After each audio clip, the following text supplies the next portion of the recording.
Angie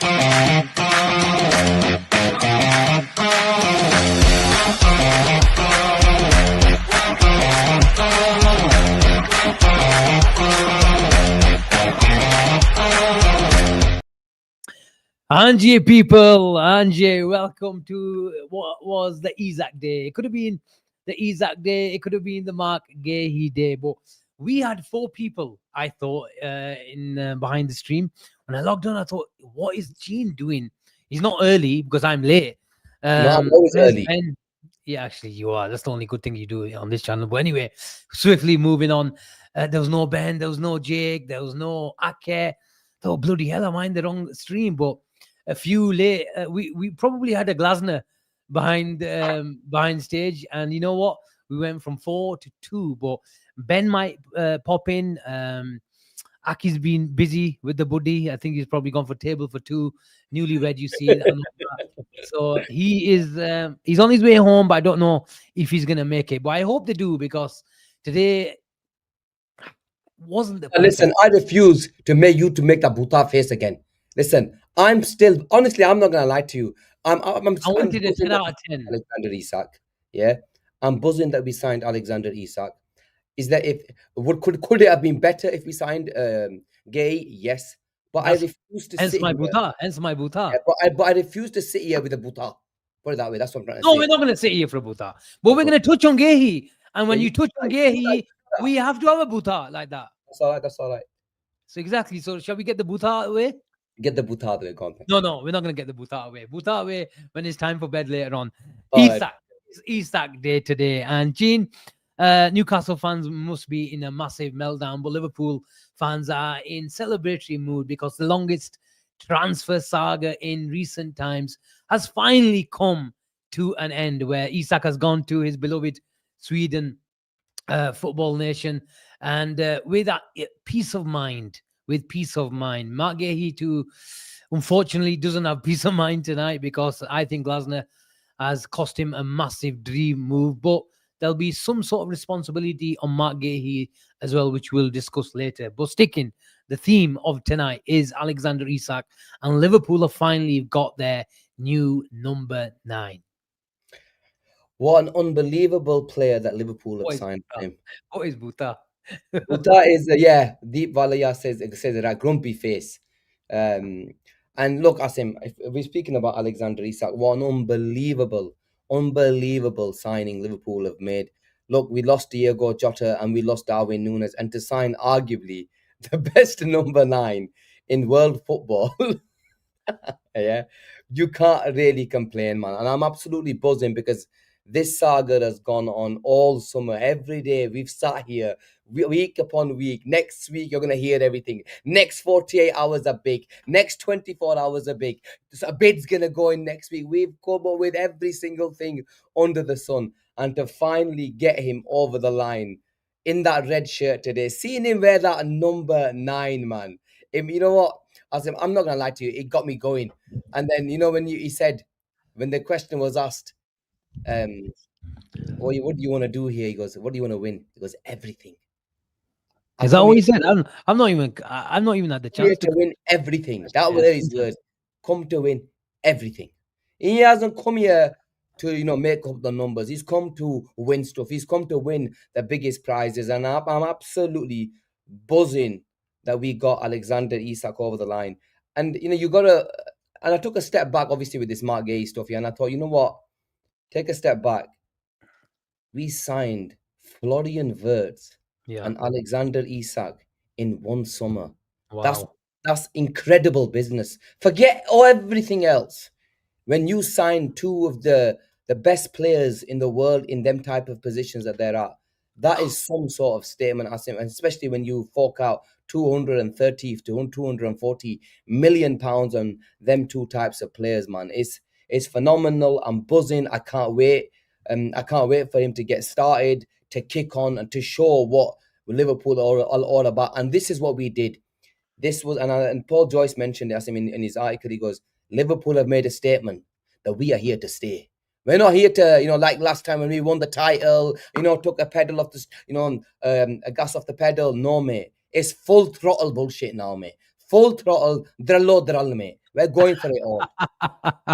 Full throttle, drullo, drull. And Gene's not talking about the gegenpress on the pitch here.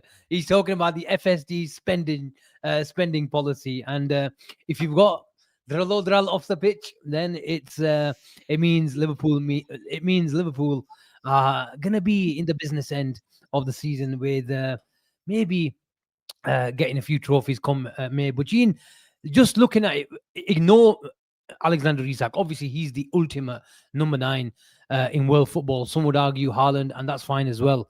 But it was important Liverpool added to the attacking department because there's still an argument. As much as Alexander Isak has obviously increased so much quality in that attacking area, if I'm really greedy, and as fans we're really greedy, if I still say look at that 6 for Liverpool at the moment, I still want someone out wide, even a versatile attacking forward. But we'll come to that maybe January. But it was important for Liverpool to add to that area because we could not simply rely on Federico Chiesa and the young superstar in Rio, as well as they have done in the last 2-3 games. Yeah, look, Asim, we couldn't from the forwards that we had, we simply couldn't rely. We had to bring in at least one world class striker, and that's exactly what we did. We want stupid Richard Hughes and these guys, Asim. They knew we had to make do business, that we were short, and they went about it completely the right way. They went and got us our number one target. Who we earmarked for a while. We've wanted him for a while, and they went and executed it perfectly. And to get him through the door, albeit on the last day of the window, it's massive, massive for the football club. And as a if you look at the actual signing itself, Asim, we have to start planning for life after the king, regardless of what you say. We have to start, and Alexander Isak is that type of signing that, in terms of output, will inshallah replace the output of Mohamed Salah in a year or two time when he leaves the football club. But what we've done, bringing him in, is just send shockwaves around Europe, shockwaves, especially at the Etihad. And they're already crying in Highbury because they know he was supposed to wear the number 14 of the Arsenal, but he's wearing the 9 of Liverpool, and that is literally come out. Who the hell is this? Danny goes, I hope we'll see if he scores past lemons. What the hell? Sounds like a Lockett brand, like a Soother's brand. Lemons, bit of lemon in it. I need a bit of lemons. Martinez. Huh? Did they get Martinez? It don't look like it. They got a. They got a lemon. They've got a cough. They got a cough. United and Amorim have got a bad cough. You know what, Gene? But I bought a Kit Kat to stream today. But you know what? Oh my god! I thought I bring some treats to the show. I picked up a mini Snickers and a mini Kit Kat. But guess what I've done? I bought 2 Snickers. This is what the transfer window has done to us, because it's been one massive graft, and in a way, Gene, is good for content creators. The Transfer Daily has been such a really popular show, but it's proper, it's down to business now. It's get those points on board week in, week out, and let's go.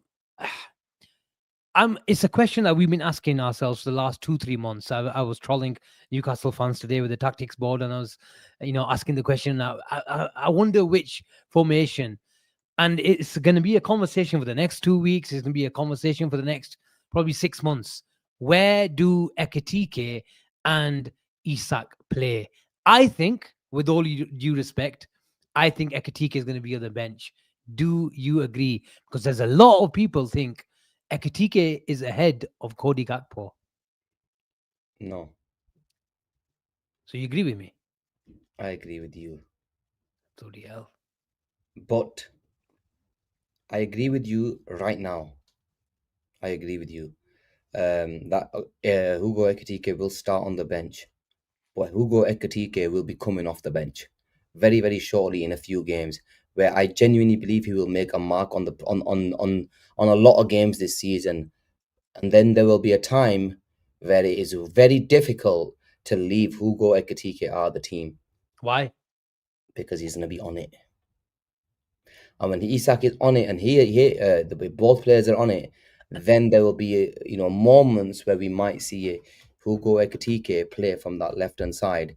As long as Dominic Soboslai is playing on that left hand side with him, I'm okay with it. In terms of the midfielder on that left hand side, I'm okay with it. But look, Asim, I'm not. Cody Gakpo's had a really, really good start to the season in terms of his output, decent output since he's got a goal, a So couple is of. Ekitike. So is Ekatike. And look, yeah, but they're both played in their favourite positions. He is playing in his favourite position. We have not seen Ekatike play on that left hand side yet. We don't know how good he's going to be. So it's going to be interesting to see what happens with Ekatike once he does start there. He plays a game there, how well he does. And you can't simply rely on a 16, 17-year-old lad coming on to make the difference. You've got to have players that are going to be good enough to come and play in versatile positions. And Hugo Ekatike can do that. Arne Slot's not stupid. He's not going to spend 200 plus million pounds, 200 plus million pounds on two forwards. There has to be something that's got to give. But it's an interesting thing. It's an interesting problem. Um, I'm looking forward to see what he does, Asim. I'm really looking forward to see what he does. Isak post. Isak what? So when they put up Alexander Isak post, as he posted something, I'm looking forward to his message to the Newcastle fans. What was he gonna send? Oh, I just put a message up on Isak post. Is he put it on Instagram again? no, but as I'm saying, I would have been looking forward to him putting up one of the messages to the Newcastle fans. Thank you very Yeah. much for everything. Oh, is this? Oh, I thought there was a. We haven't seen Gaz. You know the Newcastle fans and these Oh guys. yeah, that's Gazm. Oh, he's in. Oh no, No, it's no, not. that's a Gaz for Liverpool. Yeah, I think some of the guys in the chat are summing it up really well. That it's a good problem to have. We could easily be here with Boutte on, just to use that term again from earlier part of the show. That we could be. What did we say? If Liverpool don't bring another centre back in before they bought Leone, it will be criminal, negligence, these sort of words, and it will be super criminal if they didn't bring an attacker. They probably had to bring two attackers. Why? Is because at least in theory, Alexander Isak Gene is going to give you output in terms of goals and assists, and he's the perfect facilitator as well. At times in that first half, I wasn't happy with Ekatike and Cody Gakpo. Is when we went long, we were losing the ball to the big lads of Arsenal, and even when we went to feet, it was slightly better. But I thought some of our lads, it was just too easy. When it was going to feet. But with Alexander Isak, you just watched that game when he played against Arsenal, not just on one occasion, on numerous occasions. When he went into that pocket, Saliba and Gabriel didn't even bother following him because they knew this guy can hold it, whether he played it to the chest, to the feet, anything. And if you don't go and follow him, he can be a facilitator. He can run at you. He can dribble past you. So he can turn into like a floating little left winger, Thierry Henry, effectively. So he's got all facets to his game, and I think there's a lot of centre backs tonight in the Premier League, Gene, to use your term, that Tati's coming out. I'm saying why not, man? We've got gonna have a forward line of Ekatike, Salah, Wirtz, Gakpo, and Isak. And then obviously Chiesa and the young kid as well. Come on, man, that is some forward line. If you're Liverpool Football Club, we've replaced Ekatike. The way I see it in terms of the forward line now, so you've got Ekatike, Isak, and Florian Wirtz, yeah, and Rio coming through. And then last season, we've lost Darwin Nunes, Luis Diaz, and obviously Diogo Jota for the obvious reasons. So leaving Jota aside, Darwin Nunes and Isak, there's a massive improvement there. Luis Diaz is something different, but you've improved because you've just bought in bloody Florian Wirtz and Hugo Ekitike. And when you look at it, yes, positionally it might not make sense to us all right now, but it will make sense because he will get these players playing. And I just simply, honestly, cannot wait to see Alexander Isak wear the 9 of Liverpool and start scoring goals, because that guy is going to bang. There is no doubt. Alexander Isak will be an unbelievable forward for Liverpool Football Club. And look, you mentioned it that he's gonna come out. Like he's got decent link up play. You're talking elite level footballer now.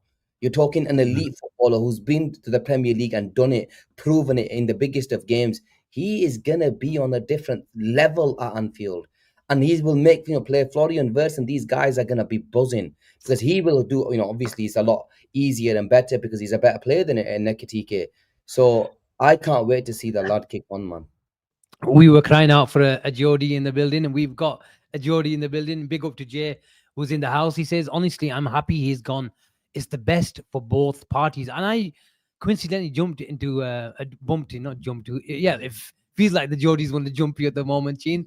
But luckily, we like snuck into the away end on last Monday.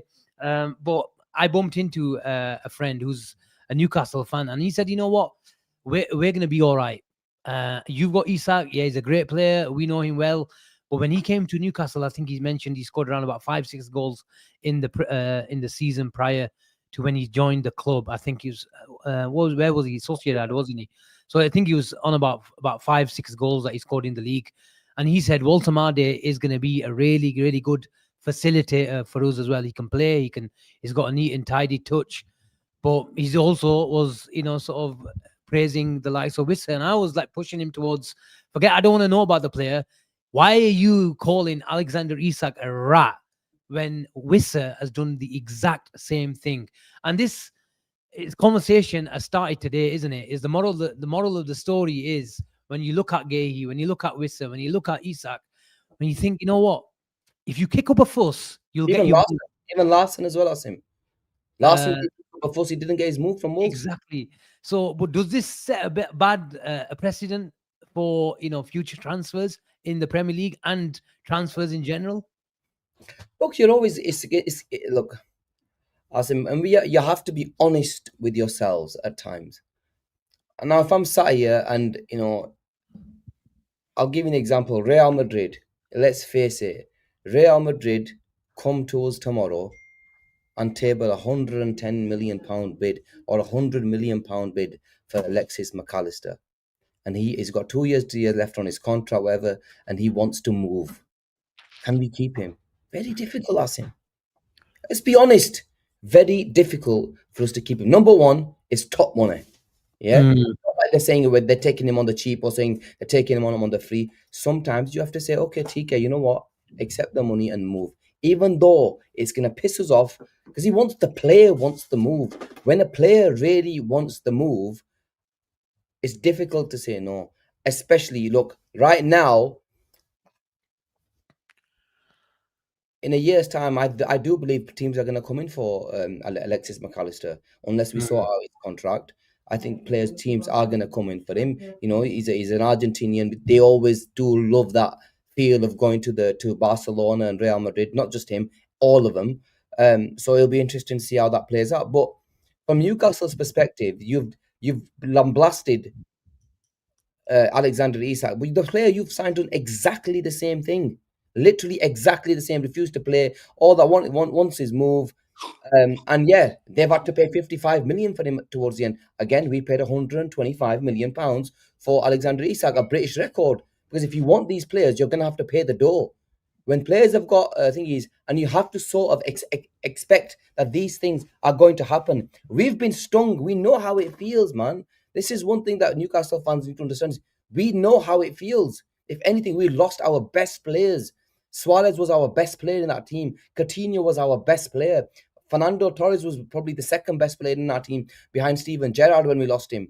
So we know how it feels. We lost Alonso because of this. We lost Mascherano because he wanted to go to Barcelona. We know how it feels. But it's just the way the cookie crumbles. We don't have a choice. You simply have to carry on the way there's a food chain and it works like that. And in England, with respect, and definitely right now, we sit on top of that food chain. So any player we go for is going to want to join us. Regardless of who it is, I don't care. If you play in the England and we come in for you, look, Dean Hoyson's is a different case. He's Spanish. He wanted to go back to Spain. We'll go to Spain and play for Real Madrid. But everywhere else, mate, we knocked and they said, wow, we're coming tomorrow. We'll drive to you. You don't need to pick us up. We'll come to you. 100%. Gene, I just wanted to read out Liverpool's total expenditure this summer around £449 million. Yeah, I repeat, 449 million pounds, including the add-ons. But they've recouped up to 262 million from sales. They've also raised 62 million last summer. This is James Pierce's tweet from about 50 minutes ago, by the way, when they spent 10 million on Chiesa. This has been the most remarkable transfer window in the club's history. And I think it doesn't even, nothing else comes close. But Gene, I can remember when we played that last game, and I was talking to a friend at the club, and he just sent me a random message after the last game of the season. Big summer, and it was in capitals. Yeah. But I just said, okay, yeah, I know we're gonna strengthen. Trent's off. We need to buy a striker. There's always talk about Diaz last season. You knew that that was gonna resurface again. Nunez was going to Saudi in January, then he stayed. So you knew it was going to be a big summer. As Alex in the building says, the chip said it. The summer of madness, the big reset. All these words were sort of put towards Liverpool's transfer policy. But did you really deep down think that we're gonna get Isak, Verts, Frimpong, Kirkes, Ekitike? And if it wasn't for Mr. Glasner, the bloody dictator, we could have had Marc Guehi through the doors as well. At the end of last season, I knew we'd sign Milos Kerkez because there was just way too much noise. We needed a left back. We knew we were signing Frimpong because that was already in the pipeline. Them two, Asim, and Alexander Isak, we had a bit of a feeling that we were going to make a move on Alexander Isak. Whether we were going to sign him was a different question, but we knew that we were going to make a move for Alexander Isak from the murmurings that we heard, right? The surprise package in all of this is, number one, Florian Wirtz. None of us were expecting that. The second surprise package was Hugo Ekitike.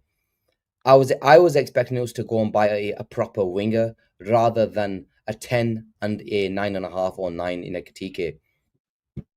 Never in a million years did any of us deep down think Liverpool were going to go and sign, because we're going to go and spend 300 million on 3 players. Ekitike's, Isak and Wirtz. That is mental money that Liverpool simply do not do. A big one a summer and a couple of decent additions. That's what Liverpool normally do, and that's what we were expecting. But this summer has been an unbelievable summer. It is the biggest summer for a team. Look, Chelsea, when I remember they had a summer where they spent more money, but they bought every young talent under the sun that year. We haven't done that. We've earmarked number one players, starters, who are going to come into this team and improve this team. Kirkes improves this team. Frimpong, we needed a right back because we didn't have a choice. We had Trent went. We had to go and bring him in. Number 9, we signed the best in the world, if you ask me. In regards to number 10, we signed the best young number 10 in the world. Then you've got Hugo Ekitike, who my thoughts on him. I rated Hugo Ekitike. I said to you then, I think this guy is going to bang if we sign him. So I really wanted him. Of all the strikers after Alexander Isak, he was my number one. That was my kid. If it wasn't Isak, I wanted Ekitike. So when you look at all this and you think, man, what a crazy summer. And then I wanted Leone as well. Every player I wanted, we got. How can I complain about this bloody window, man? Leone, one of the best young centre-backs coming through, we signed him. And yes, the icing on the cake, if we got to sign Guehi, it was the perfect summer where it's a 10. Yeah. Marc Guehi made it a 10. Now, looking back, not because it's still a 10 if you ask me, but because we missed out, I feel as though for me it's a 9. Yeah, no, I agree. I think it's just about sometimes my mindset and expectation. Gene, we haven't spent this kind of money, ever. So I think, especially even when we sometimes got so used to Liverpool looking at a 30 million pound player and hoping the manager does their tricks and converting them into a 100 million pound player. The likes of Bobby, the likes of Sadio, the likes of Salah. But I think sometimes myself, we just didn't expect Liverpool to go this big. But we sometimes, when you take a step back from the situation, you think, you know what? we've done everything that we needed. We won the prizes, we won the trophies, but more importantly, we've done everything off the pitch. We've got the new stands, we've got the new training facilities, we've done everything that we needed to do. They bought the club at 300 million and turned it into what, a 5-6 billion pound organization or asset. So I think Liverpool and the model and the guys that they brought in, the likes of Michael Edwards, the likes of Richard Hughes, I think it was just different type of expectation. But going forward now Liverpool are shopping at the top of the table again. Mindset changes. Liverpool fans will expect this not every single summer, but if we keep on adding 1 or 2 players, not every window, as in like January you have to do 1 or 2 and we have to do another 1 or 2, but every summer we do 1 or 2 big signings and keep on refreshing. Guardiola keeps on talking about it. Fergie kept on talking about it. And now I think Arne Slot will keep talking about it for the next 2-3 years, that you just keep adding to the team. You keep players honest, that the likes of Cody Gakpo sees someone. Don't be surprised where Liverpool go. Not, it depends maybe on the development, how Rio does, but don't be surprised now if Liverpool go and get another 80 million pound player next summer, because we're at the top of the table and we want to stay there. And Liverpool have got all those factors. They want to be the creme de la creme around the world, on and off the pitch. So I think it's a lot about mindset, is the expectations from the fans as well. And going forward, we will make sure we just add those 1 or 2 missing pieces to the jigsaw, and then maybe the narrative will be in midfield. We want to support Gravenberch, Adam Wharton, Carlos Baleba, dare I say, Man United fans and Danny all like me saying that. But I think now Liverpool have set themselves. This big reset was needed. And you know what? They couldn't have done a better job. I know it's not perfect today, and we'll talk about Marc Guehi, but I can expect Liverpool now going for the Mohamed Salah replacement. People are mentioning Elise. I think that is a big chance now for Liverpool to go and get an Adam Wharton and a Michael Elise next summer. But expectations have changed now, Gene. 100%, Asim. This is what success breeds. When last time when we won the title, I'm gonna be honest, we were static. We didn't, it felt as though we were a reactive club rather than a proactive club. And this is the words that we used at the time. Go and spend 1 or 2. And it was easy back then because we used to say Salah, Mane, Firmino. Who's gonna play second fiddle to these players? We can't sign him. We signed Diogo Jota, and he actually challenged these 3 players to within a year. There was times where we were saying that we want Diogo Jota to be starting because he brought in something different to this football club, a fox in the box. I gave him a chance and he'll put it away. We have to have, if you're at the top of world football, players expect for you to have other players in them positions fighting for every single position. And that's what we need to do. We need to make sure we've got world-class players in each position, meaning at least one world-class. If he's not world-class, then at least a very, very good footballer challenging that player in that position. And that's what Liverpool have to do. Now, the whole dynamic changes. We've won 1 title. The way we've carried out our business, hopefully, imagine winning another. When you nail on 2 titles, right, in a row, you then have become, or you become where we are actually on, what do you call, like a dynasty sort of thing. We're building a dynasty now where we want to say, okay, not 2, 3, 4. What Pep did with City, to be fair to him, regardless of how they did it, they did it. They built a dynasty over 5 or 6 years where they went on and won 4 or 5 titles, won the Champions League. We're in that thinking now because we're the number 1 team in England. Make no mistake about it. We are better than Arsenal and Man City now. We know this is the time to strike, and we struck at the right time. Now is to go in there and bringing in the right players each summer. Next summer, go and bring in an Adam Wharton, go and bring in an Elise, go and bring in a Marc Guehi if he's there for the taking. And we have to be clever. The way we carry out our business, play the game like they did this year, box the players off. Marc Guehi was boxed off a long time ago. They know which players are out of contract in 2 years. Play the Real Madrid game if you have to. Look at which players are coming out of contract. Do your homework on them and execute it. Because why? Right now, we can do that. If we're starting fourth position, mate, we can't do that because the other teams that are better than us will have first dibs on these players.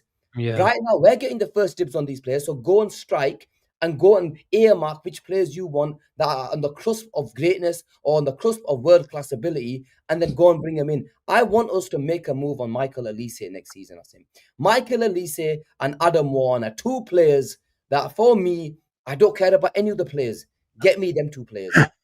And I think Liverpool will make a move for both players, personally. Wow. Is that information?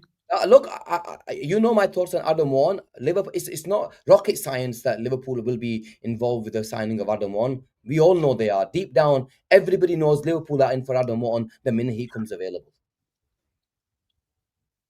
Wow. Go on, Sheen.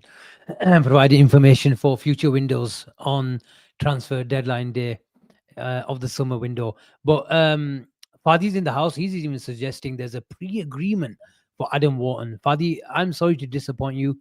I disagree. I don't think there's nothing in regards to a pre-agreement for Adam Wharton. What I would suggest is Liverpool always like to do business in the right way with the clubs. As much as we piss off fan bases. If we go Nick Alexander Isak from Newcastle, the fan base are not going to like it. Whether we're really good in business transactions with the club, selling club, or really bad. So the fan base you'll piss off anyway. I think Liverpool, in behind the scenes, have a lot of respect in how they operate as a club and as people as well, more importantly. So I think this Marc Guehi, every journalist reported it. There was really cordial, negotiations as well and talks.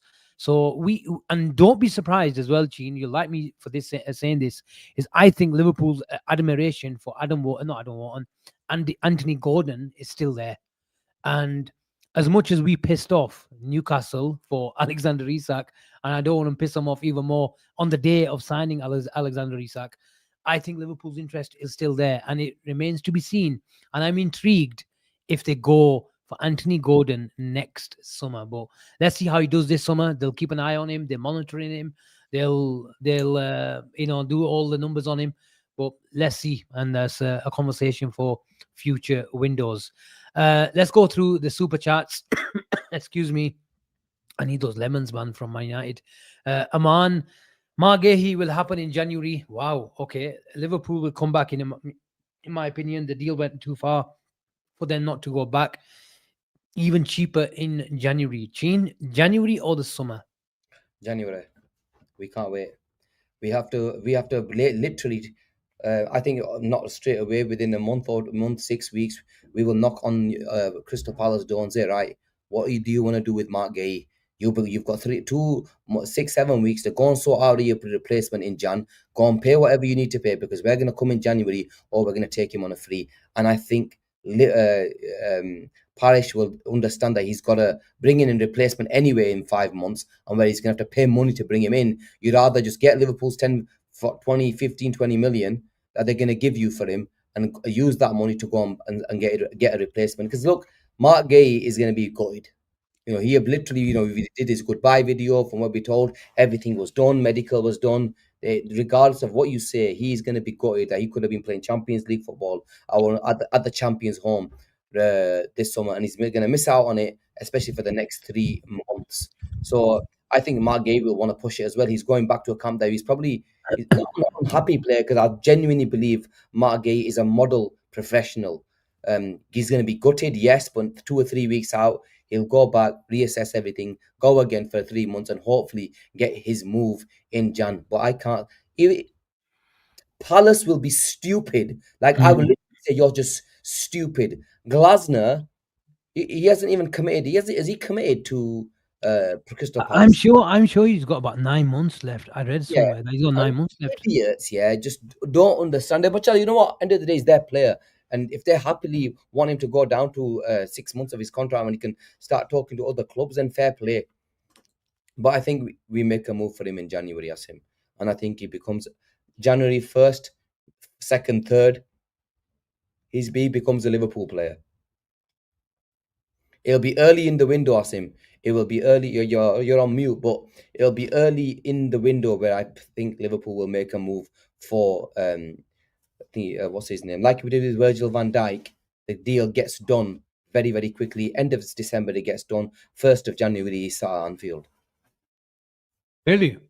Yeah, I think, look, like Virgil van Dijk, I think he got announced a few days before Christmas time. We sort of, then there's an agreement in place that will get done 1st of January. Chutti, Wouldn't mate. there be a temptation for Liverpool? Let's say we're sitting 7 points at the top of the league. Yeah. No injuries in the centre back department.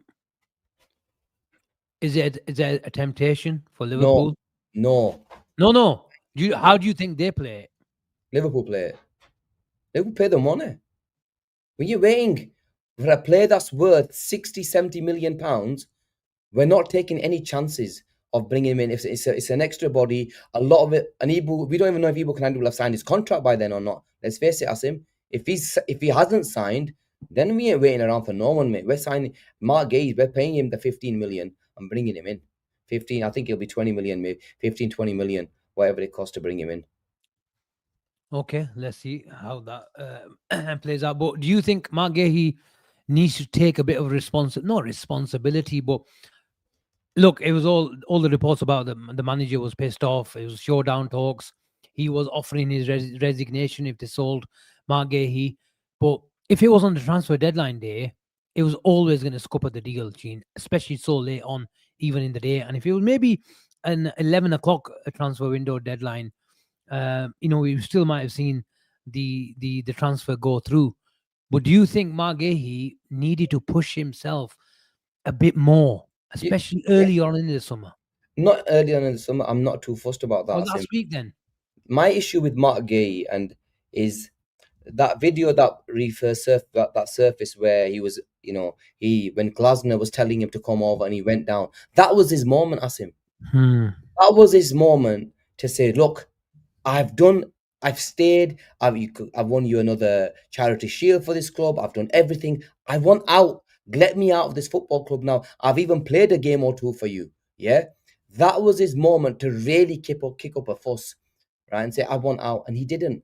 He wanted to show respect, and look, respect, I get it, I'm not going to give him shit for showing respect to his club that he's at right now, because you can't, but if you want to progress and go to a club like Liverpool, and you're at a club like Crystal Palace, who notoriously have held players in the past, we saw what they did with Eze, so not Eze, we saw what they did with Zaha and stuff like that. You have to make a move.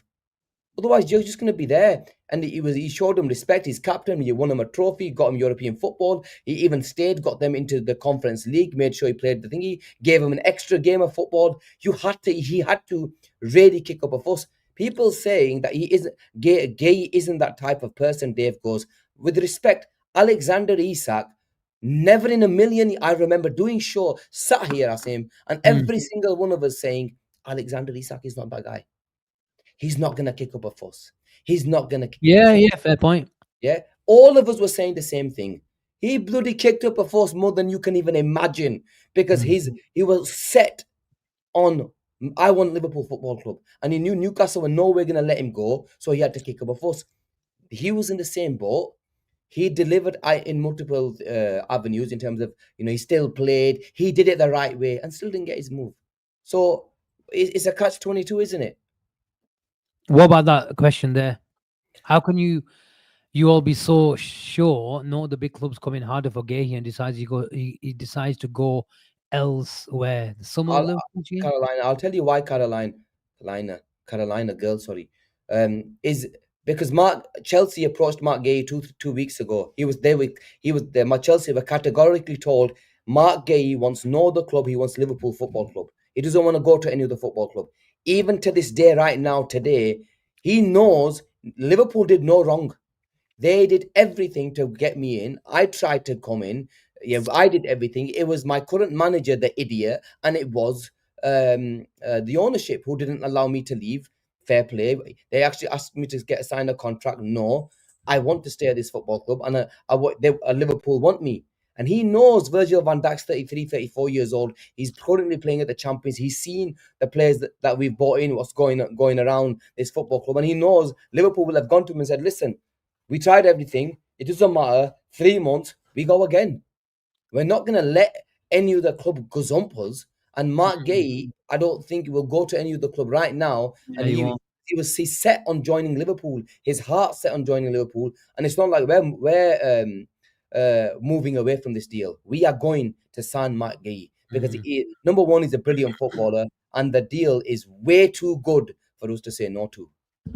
And I think in a funny way, even though he hasn't joined today, Gene, it tells you a lot about the person, the individual. That he isn't at Liverpool. He isn't because of him. It's because of other factors, and that is the exact reason why. To answer Carolina's question, that I don't think, or we don't think, that he'll be at another club, because he was spending the day with Liverpool officials today, with some senior officials. So once he has given, judging by his character and his personality, that what we've seen from all this and all this saga throughout the summer, that once he gives his word to someone, it's a man's word. So I don't think, in a funny way, it's the exact character that is going to make him be a Liverpool player one day, because he has given him he's given them his word, and it'll play out like that as well. But let's see what happens. The irony is tonight, Gene, Glasner's been linked to Leverkusen's because I don't know if you knew, Ten Hag got sacked after 2 games. So yeah, he's been linked there. So I don't know, but it just frustrates me that the sort of fan in me feels like he could have sort of had a conversation with the club and said, look, it's been all summer. I don't want to go. I want it to go down, because he saw those conversations, Sheen. Like Parish, we all know, wanted the money. Glasner once or twice or even 3 times came out in public and said, look, he's not going nowhere, basically. So he was stamping his authority in public. And I thought Marc Guehi could have had that conversation early. And if Glasner wanted to leave, then so be it. That was a Crystal Palace decision. But it's a funny business, Gene, where we've, even as much as we're talking about Marc Guehi, he's going to be a Liverpool player. You never say never. Nothing's guaranteed in football, and God forbid that he gets a serious injury, and that January move's gone, and then that recovery is not the same, and that summer move's gone as well, and he's never the same player. And before you know it, you're 28, you're 29, and you're still at Palace. We've seen it so many times. So that is the annoying thing.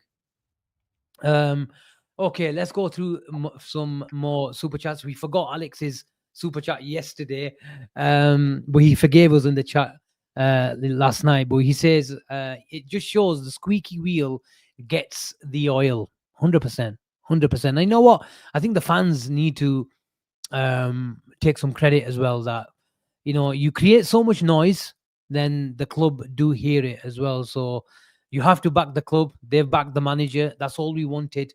They didn't back the manager last season at face value, but there was a plan, and the plan paid off.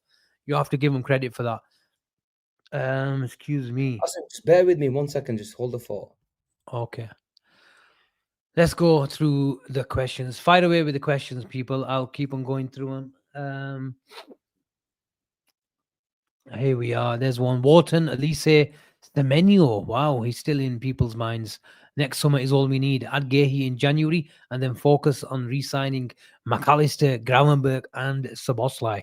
Wow, you should be Richard Hughes. You'd be good at it. Shakir Uddin, predictions next. 3 transfers in next. Okay, we'll. I'm going to start this, Shaq, and we'll go through it later on. Rakeen with the super chat. Thank you so much for sending this through. Do you think if Palace said no a week ago, Liverpool would have focused their efforts on another player / position in the last few days? Look, all the people that I spoke to kept on telling me Marc Guehi, he's going to be a Liverpool player. Marc Guehi, he's going to be a Liverpool player. Liverpool are relaxed. Liverpool think Crystal Palace will blink because they know Parish and the rest of the lads want the money. But nobody can legislate for a late twist. Nobody. And this is the reason why, even till the news came out, literally 15, 20 minutes before, everyone who was reporting about the situation said, maybe, I think I'm sort of paraphrasing someone's tweet, but it was a really high-end journalist, and he said maybe the deal is alive. Nobody knew. Nobody could have legislated for this late twist, late drama, and it's scuppered the deal. It's scuppered the deal. And if it wasn't, if that lad, Ego, sorry, from Brighton, didn't reject Palace, I think Marc Guehi would be celebrating this thumbnail tonight. It would have been Marc Guehi and Isak on the last day. But it is what it is. These things happen. You shouldn't leave things to the last day. And but in all fairness, if you were given the option last night, and sort of given the question as to who is the bigger priority, I think every single fan on here, every single fan, Liverpool fan around the world would have said, you need to get Alexander Isak, because at the moment, we've got Gakpo, we've got Salah, we've got Ekitike, and after that, there's not much. As much as you love Chiesa, as much as you love Rio, we can't rely on him over a season. And then you're going to utility players where he can do a job. Szoboszlai, you've been talking about on the left-hand side, Wirtz on the left-hand side, but we have to change the dynamic, and it affects other positions in midfield and left back as well. So it is what it is. These things happen. Liverpool just have to hope that they still got enough cover in those positions. And talking about utility players, then you've got the likes of Granberg and Endo and Bajetic, who hopefully gets up to a certain level that if they do need to do a job, then they have to. But let's just hope we don't even need to think about it, because if we're not, then that means Gomez and the likes of Kanate have stayed fit over the course of the season. Okay, there was Junior's message. Asim, we need to get 20 subs to get 17K.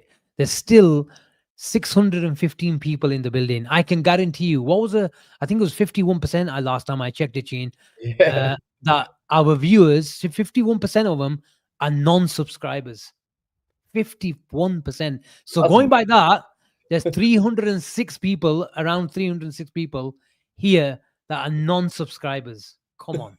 Rumi is saying, let us mourn a little. Let me mourn a little here. Come on, people. There's 50% of you in the building who are non-subscribers. If you don't give us a subscription, then give us a like. But we want both today. We want both. So subscribe, people. Smash that like button and head over, if you're feeling generous as well, to the BNR Ultra, where it's $4.99 a month, and it allows us to give you the content that we give you on a consistent basis. So there's 20 subscriptions left for us to hit that 17,000. We wanted to hit 20,000. We really had an ambitious target, but I in our defense, I don't think we could have done anything different, Gene. Honestly, we did it. We did. If I'm honest with you, Asim, we did every single thing under the sun that we could have done. To especially this summer, to try and give as much content, as much shows to everybody out there. So look, we have to sometimes give ourselves a bit of a pat on the back, because we tried our best. That's all we can do, and that's 100%. all we will do. And if it means getting those 20 subscriptions today, Damshah, then you can have a bomber. I'm telling you, Liverpool will sign Michael Olise next summer for £85 million. There we are. Smash the like button, subscribe to the channel, and you got a bomber as well. What more do you want? Let's go. Mark Foster says, come on, subscribe. There we are. Where are we? Gene, this was a good question. I was going to come to the end of the show with it. Predictions, since we're on bombers. But next, you already given me two. You've given me Wharton. That's one of yours. Yep. Elise is another. Two. Give me one more.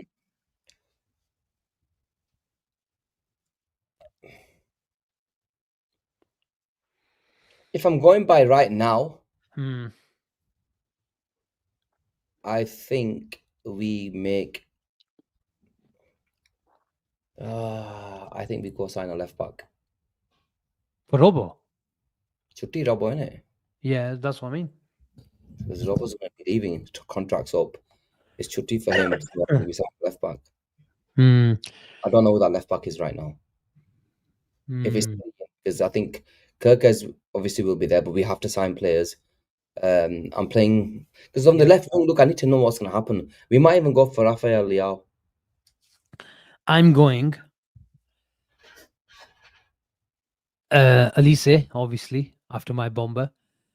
Um, I don't think we get Adam Wharton. I'd love an Adam Wharton, but I don't think we'll get an Adam Wharton. You That's my think prediction. you think we get Belabor? I don't think we'll get Belabor. What the fuck are we gonna buy? Because I think Arnie Slot is seeing as Ryan Gravenberg as his number 6. Ryan Gravenberg is revolutionizing that number 6 position. I'm telling you, this is a big, massive take. And I might look the most stupid so and so in a couple of years. But like, you know how Makalele, now you might think I'm stupid, but I'm going early and I don't care. Like Makalele, like made a name for him, is that number 6 position. In the number 6 position, Gene, you're either a destroyer or you're a Rodri type, yeah, or a Zuba Mendy type, a destroyer or a metronome. I think Ryan Gravenberg, as he matures out, he can be both. Where he's a progressor, he's learning how to be the metronome, and he's come on leaps and bounds for over the last 12 months. I think he's gonna revolutionize that position where he can do both. He can be not obviously a Fabinho type, but just enough where nobody thought he can learn, and obviously we all thought, like, how Yeah, the hell is he playing? So I think he's going to be number 1 choice. Adam Wharton, if he's going to be your 80 million pound player, I think he needs to start, Gene. I think he needs to start. And I know we've talked about Ekatike, where does he start and where does Soboslai? It's a squad game and this and that. but But then I Asim, just feel like you might be better at looking at someone like a Stiller for 45, 50 million pounds, whatever it is. And then he comes in and he can be your metronome. But I just can't see someone. I might be wrong. This is just a prediction 12 months before it happens. But it all maybe depend on what type of season. If Ryan Gravenberg has half as a good a season that he's had last season, I can't see it. I can't see it. Because then what happens if you move Gravenberg from that position? Then what happens to someone like a Curtis Jones? Because at the moment, Curtis Jones is getting minutes, is because when McAllister don't play, Curtis plays. Soboslai is playing at right back, and which will mean Curtis Jones is getting minutes. And Curtis Jones is a good squad player. But if you bring in someone like an Adam Warren, and I would love Liverpool to buy someone like a Camavinga. yeah, Kamavinga's the flipping. But he has to play then. He has to play. So I think if Ryan Gravenberch continues to mature out, which I predict he will, I think Stiller, look at that, 30 million. Wow, Wallahi, I didn't even know that. 2026, 30 million release clause. That's a snip. That's a no-brainer. Yeah, And then I get your reasoning. I think on the left wing we address it. We address it. I think Liverpool are looking at someone like a Barcola or an Anthony Gordon. Which is Gordon.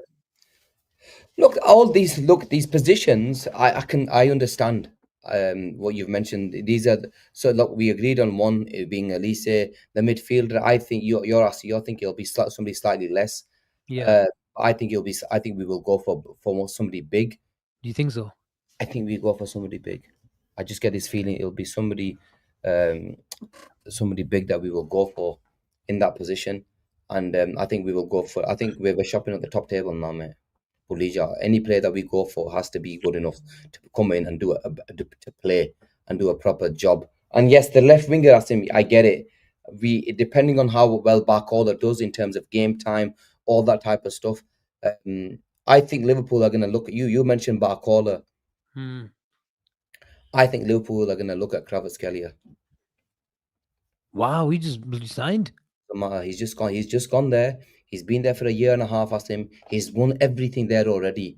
He's a type of player that's going to probably think, you know what? How old is he now? I don't know how old he is. I just get this feeling we're going to make a move for him. If we don't make a move for him, somebody else will.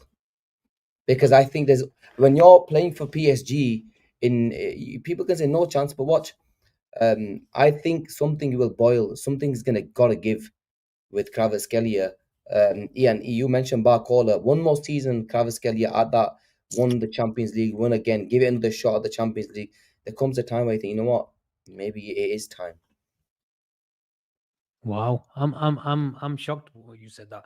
I just think if someone's settled at PSG and they really like that player, it's very hard to buy off him, Gene. It took Yeah, Mbappe bloody about 10 years to get that move to Real Madrid. Bradley Barcola, um, Bradley Barcola is not a shit player. He's a really, really good player. What's to say in He five doesn't months? start though. Yeah, but what's to say in 5 months' time that he's the main starter over Kvaratskhelia? Yeah, but that's at the moment, at the moment, Kvaratskhelia is the starter, isn't he? He is the starter. Anything can happen. That's like I saying get bloody, this feeling. huh? Oh, we're gonna see. We will see what happens. We'll see what happens next summer. I think we will make a move for. If it's not Barcalo, we will get one of the two. Then Yeah, I can see. you'll see. You Liverpool will go. We're not blocking Rio's path. Yeah, I get that we don't want to block it, but with the next question we might answer why we're saying this. The other question was three out. That's what I was going to come to. Who's your three out? Obviously, look, you have to Cody understand. Gakpo just signed a new contract. Rio, if you're not blocking his path, I think he will Salah retire, or do you think Liverpool try to get 100 million in the summer, Shilin Koni. Yeah. even to Uh, Saudi? no, not now. 100 million, I think, Pulijo. Them 100 millions are gone. I think a lot of it will depend on Salah himself. I Yeah. spoke about this earlier. I think a lot of it is on Salah himself. If Salah wants to stay, we'll keep him for another year, exactly like we did with Andy Robbo Asim. We're not gonna Mm, push him in the door and say go. However, if Salah wants to say say okay, it's time for me to go. At least it comes in. It's time for me to move in. I have no problem. He can move. Salah's a king, man. Do what you want, mate. You're a legend of this football club. You go when you want to go, whether it's 2 years, whether it's 12 months, and it's, whatever. But give it another 2, 3 months when he's actually on it, then come uh, and talk to me. We'll be saying, nah, mate, we don't want him to go. talking about your three outs, is Ibu Kanate on that list? Ibu Kanate is on that list if he doesn't sign a contract. Obviously, for fuck's sake, he dickhead, he's going free.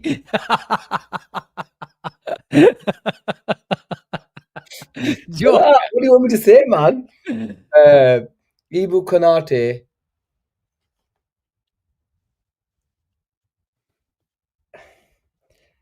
I thought his contract would have been sorted by now, Sim. Is he gone? Chutti? I think it's Chutti. Wow. I think Can it's you repeat that, please? Chutti. You think Ibu Kanate is going to leave Liverpool? Yes. Wow. There we are. Dame Shah, you wanted bombers. You got bombers tonight. We're signing Elise. Ibu's off, and Liverpool are looking at Kvaratskhelia. The summer of madness 2026. I just started. I'm in the summer of 2025. Okay, there we are. Sanj, great show. Being our brothers, been a great window despite Guehi's situation. This was needed. Um, John W. been smoking some good shit this summer, 100%. You have to look. I've been a big critic of FSG. You all know the guys who watch BNR on a regular basis. But we try to provide constructive criticism, and we weren't asking for 462 million or 432 million, whatever we've spent in gross.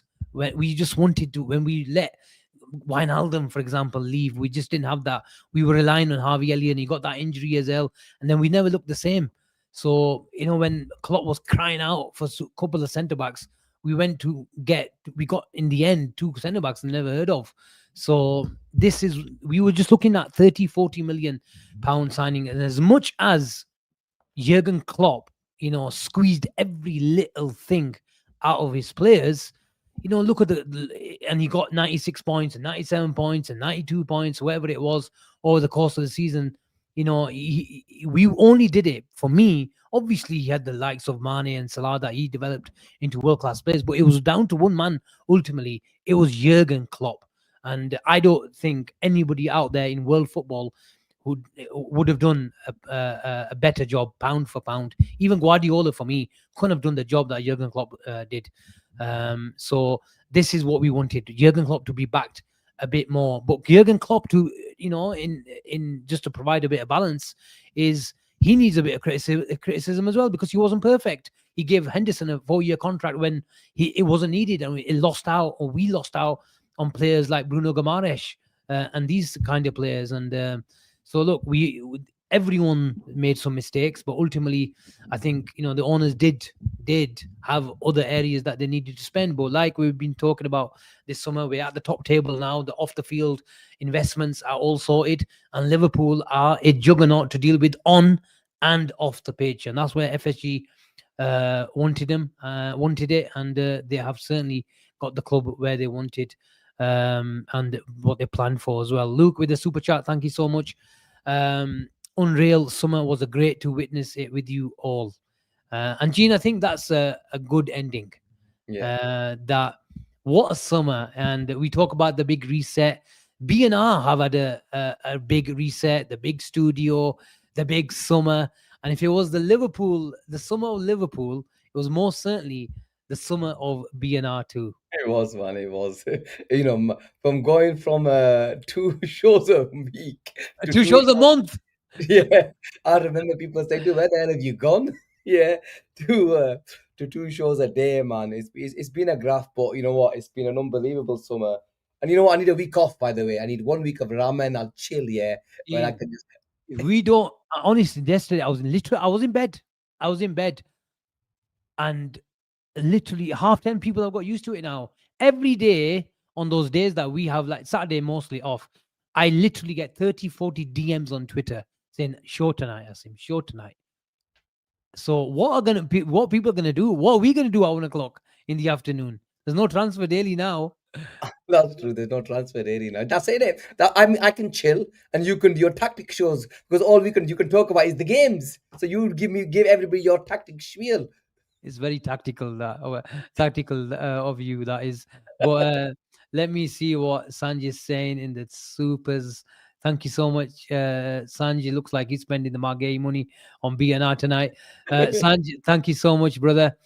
He says transition is in full force. We are just 3 players short of having a full set. One centre Marc Guehi, one DM Wharton / Baleba, and one LW Barcola, Rodrigo, or Morgan Rogers. A lot of people have asked me about Morgan Rogers. I'm not going to lie. I've not heard anything regarding Morgan Rogers. He wasn't one of the players I can tell you guys that I heard about that Liverpool are open to buying. But what is known is, Gene, that Morgan Rogers was scouted many times by Liverpool, and when Liverpool are scouting you, they like you.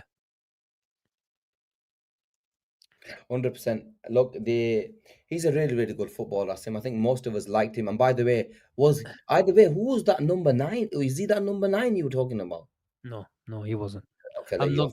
I'm not gonna lie, and it would be easy for me to say, you know what, he was it. He Yeah. wasn't. He Okay, wasn't. because I remember you said, but look, he's a really, really good footballer. I think he would do wonders if he was to come to Liverpool, and I think he'd do really, really well. But I gotta give him, end of the day, look, he stayed. He could have gone. I think if he really pushed it, he could have got his move, especially with what's going on with PSR and um, Aston Villa. But brilliant footballer. I think if Liverpool did want him, we would have made a move for him this summer. Asim. We had the Mm. perfect opportunity with PSR and Harvey Elliott. And now that we didn't move for him, I don't think he's on the Liverpool radar. Meaning, we won't make a move for him. Okay. Yeah. Excuse me. Syed, he asks, is there going to be more shows in the studio with a little eye emoji? Yes, 100%. There will be. And we'll do some pre recorded ones as well over the course of the international break. Rumi, always supporting BNR Ultra as ever from day dot. And Dahi or Rogers. We'll end the show with the next 5-6 minutes. So get your questions in, people. Fire away, and we'll end the summer transfer window with a bit of a questionnaire session. Have I missed any supers, Gene? One, yes. Sanj again, yeah? Thank you so much, Sanj. Is on the roll tonight. Offer the Salia. Offer the Salia Alia, from what's that? please. Oh, yeah, do you understand our language? What's Salia? Innit? From Palace, 10 million for Guehi. No, no, stop there. You know, be a clown, Salah. Offer the clown, Salah from Palace. Oh, say Salah then, isn't it? Salia, you say it like that as well, don't they? Just because you don't understand our Salia. language, it's not our fault. Salia, you mean? Yeah. Anyway, you Right. speak 'cause you don't know what it means. Offer the Salah from Palace. That's how I would say it. Asim, just carry on because you don't Yeah, know. no. We're not going anywhere. Salia. You know, we say Salia, innit? No. That's in a different context. When you say offer the Salah from Palace, when I talk to you, a Salia, that Salah. is, I'm right. I know I'm right. Oh, yeah. And listen, I've corrected you many times on this. Carry on. Am I right or am I Carry wrong? on. Okay, we'll carry on. Offer the Salah from Palace, 10 million for Gehi in January and bring him home before others come. Great summer with you guys. Thank you so much. Thank you so much, Sanj, to you. Hope you're well. I'm not going to call you a Salah or a Salih. I'm calling the Salah from Palace. But Sanj, thank you so much. Joking aside, mate. Hope the family is well as well. Look at Junior. Tonight's word, Salia and Bukta. Oh, bloody hell. See when hardcore Punjabis are in the house? Look at it. First time you acting like a fucking host and the admin, where I could see you sneak into that mouse and putting that comment up. Was saying, I'm going to do some tactical shows. I promise you there will be one or two with me. What we're trying to sort out when we're doing some testing is getting that camera right on top of the tactics board, and we just need a few little tools to get it right. It could work right now. We'll be honest, but in all fairness, as how good that studio is, you need all these sort of camera angles to be right as well. So we're just going to work on it over the next, and a couple of things that we also need to work on, and we're getting wired Ethernet type of internet as well, where so there's no glitches, which a few of you reported yesterday during the watch along as well. So this was always going to happen, a few teething problems, but the main thing is we got our first debut watch along out of the way, and there's many more to come. Few more questions, Gene. Andai or Rogers? Both very, very good players. Like them both. I've just got to go Rodgers because I don't like Everton. But what if Andai was playing at Palace? I think I've seen more from Rodgers do it at a higher level. He's I done. go if he was at Palace, then Glasner wouldn't let him go. So we'd end up with Rogers anyway. Gene, I want to ask you about words. Are you concerned? No, fuck. You're not concerned. Concerned with what? There's a few little whispers about can he handle the physicality Oh, of the yeah. Premier League? Come here, Jordan. Can he Not handle me. it? I'm here to ask the question. No, I'm not yeah. worried. He's I'm perfectly not fine. worried. I thought he had a decent second half yesterday. Yeah, I thought he played well. He was getting involved a lot more. You could see, look, yeah, I've got no problem with him, man. Florian Wirtz is banging this season. He's getting PFA Player of the Year. Just relax. 3 games in, Maro Yashi, he'll become good, man. I've got no issues with, like, it doesn't even cross my head thinking about him. Okay. Okay. I think that's the wrap, Gene. I'm Yeah. shattered. I'm Because drained. I saw my Honestly, I'm drained. Harvey Farewell. Harvey Elliott, man. I've got to. Harvey farewell post. As he put, it's all about these Instagram posts this summer, isn't it? My battery's gone dead. It's gone dead, so I can't even check out the post from Harvey Elliott. But anyway, we need to recharge our battery. Ooh, a Fergie time super chat from Jack Whitaker. Thank you so much. Oh, what's this? Wait on, I'll come to that. Sanjay goes, you are right, Asim. I'm going for you. What two signings away from Liverpool have impressed you the most? Okay, good question, Jack. Thank you so much, mate. And thank you so much for the super as well. In terms of think they will succeed. Gene, that's a great question. Two signings away from Liverpool? Right, how have you been impressed with you seen in terms of what you think they will succeed? Signings. There's a load of signings that um, Sunderland have bought a few good players, haven't they? Who did I say? Uh, My my one to watch, I think it was, is bloody Zubamendi at Arsenal. I thought you might, I thought he will do well, but again, he's probably got the same question mark that he needs to prove it. That can he do it in a physical league? So let's see what happens. See what I mean? Look at this. Look at this. Anjay. Yep. You are right, Asim. Gene, love you. Oh, But yeah, what are you two Asim, on about, I man? told you I'm right. I How knew can I'm right. Even Sanj, who bloody sent the super chat. You are right, Asim. So can you apologize? the guy that can't speak the language properly is teaching me? These guys who said it, look at that. You are right as well. Where is it? Oh, he's gone. He's gone. He's We gone. deleted it because he's probably thinking shit how he's Not wrong. delete it. There we are again. No, it was the same message actually. All right, anyway, carry on. Yeah. Exactly. Thank Which you. two Thank you. signings you said? Yeah, two signings. Two signings. Who is it? Uh, I don't want to try and go for the obvious ones, Asim. I know. You know what I'm surprised about? Is Gertrude to Sunderland. He looked all right. He looked all Decent. right. That's why in the first game he looked decent. Yeah. Colin Wani went to Tottenham. I was just about to say, Javi Simons, he completed his transfer, didn't he? Yeah. Tottenham Some beat, good but finishes Tottenham with bought some decent players. Kudus and stuff. They've done well. Uh, Grealish is a good he shout. is a good one, to be fair to him. But I Grealish. think you're right. I think got to go with the what's his name, Who? Benjamin Sesko and Victor Gokeres. They were. Okay, Keen that is fine. Gertrude signed today. No, Grealish is a good shout.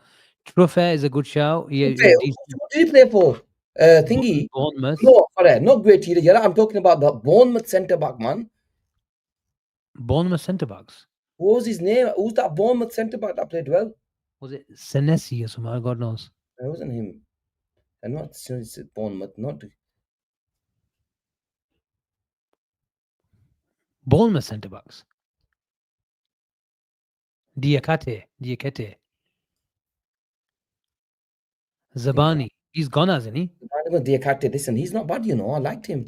Yeah. Who Barney, how do you think Walter Made will do? eh? Walter Made. I think he'll do well. A lot of movement around him in terms of That's why I Barnes, think he'll do really well. Gordon, Elanga, and then he's got plenty of creativity. I I think think, he'll do well. yeah, I think whenever I've seen him, I know he's been a Kota, but he's got a good touch for a Kota. He's not a bad footballer. Yeah, He's actually yeah. not a bad footballer. But I watched a compilation. I know you shouldn't judge a player on compilation, but there's some cracking finishes as well. He's a good footballer, man. I'll call him a Kota, but I think I might have gone slightly early on him. No, Uh, I don't think he's a bad player, man. I think he will do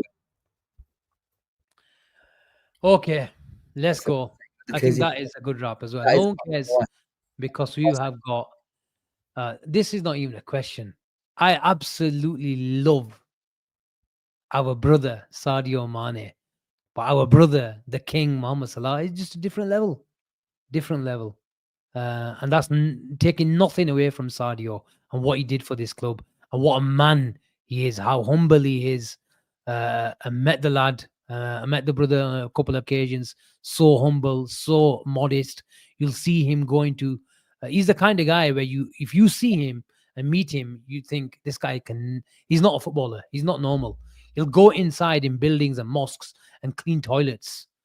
That's what this man is. And honestly, what a man, what a footballer. and I wish him nothing but success. Look at Junior; he's trying to cause a bit of a war here. This is what I mean. Bloody. Shall we put a question? Waxy or Junior?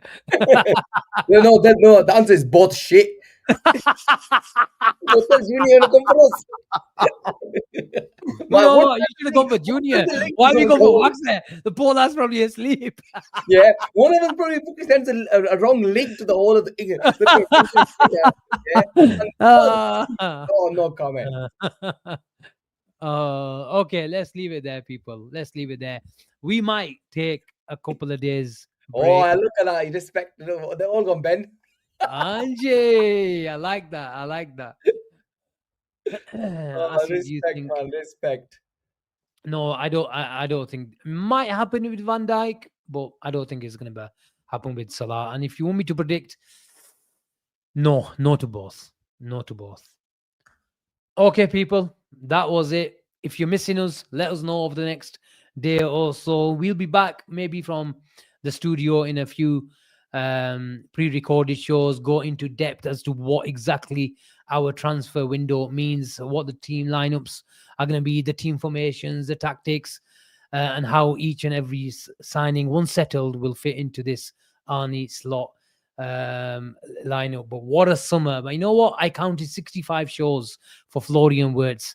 At the end of this stream, I'm going to count how many shows we did for Alexander Isak, and I'm predicting at least 120. At least. Are you having a laugh? Gene, the story lasted for a good 6-7 weeks. More. 20, Asim. I think that's like 3 months, 4 months. I think we probably did about, if we did 65 shows. Did we do 65 for Florian Wirtz? We did 65. I can't believe I did that many. I think we're doing about 1885. No. Yeah, I'm gonna count. My battery dead. But let's see what happens. It'd be nice if it was 110 or 125. We can say we signed Alexander Isak for 125 million, and we did 125 shows on him as well. But that was the summer of BNR, people. We're talking like we're gonna come back next summer now or January. Yeah. We'll be back, but we're gonna have a couple of days break. But if you're really, really desperate for a show, give Gene a nudge. He'll come live. But until the next one, we'll catch you maybe in a couple of days. But take care of yourselves. Enjoy Alexander Isak and the rest of the boys. The Liverpool and the lads are top of the league. And we'll be back very, very soon. Take care and good night and bye for now.